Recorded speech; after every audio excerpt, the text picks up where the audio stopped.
तर वसई विरार शहर महानगरपालिका उमेदवारी अर्ज भरण्याची अंतिम तारीख आज आहे आणि असं असताना भारतीय जनता पार्टी प्रचंड शक्ती प्रदर्शन करत सर्वच ठिकाणी उमेदवारी अर्ज दाखल करते।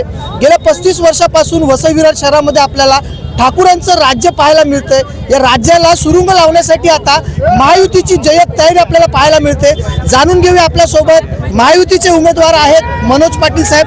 मनोज पाटील साहेब, गेल्या 35 वर्षापासून या ठाकूरांच्या विरोधात तुम्ही लढताय।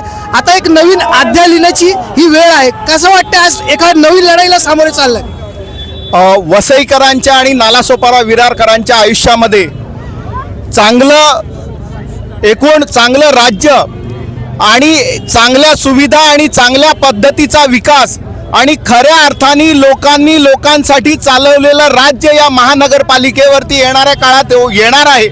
लोकांनी आपण आज उपस्थिती बघितल्यानंतर तुमच्या लक्षात येईल की लोकांनी मन बनवलेलं आहे। 16 तारखेला भाजपा शिवसेना महायुतीचा झेंडा या वसई विरार महापालिकेवरती लागलेला असेल आणि हा जो काही बदल आहे हा लोकांच्या आयुष्यामध्ये चांगला बदल होण्यासाठी त्यांना चांगलं ज्या सुविधा आहेत, हॉस्पिटल असतील, रस्ते, पाणी, वीज, या सगळ्या छोट्या छोट्या सुविधांसाठी गेली 35 वर्ष वसई विरारची जनता त्रास सहन करत होती।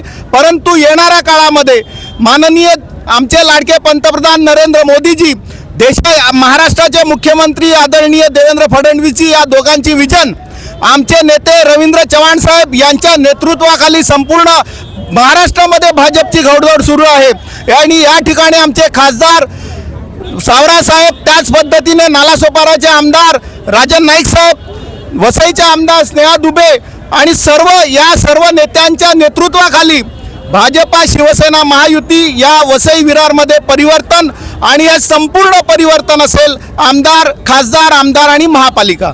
आपण जर पाहिलं तर प्रचंड शक्ती प्रदर्शन करत महायुतीचे सर्वच उमेदवार आपला उमेदवारी अर्ज दाखल करतायत।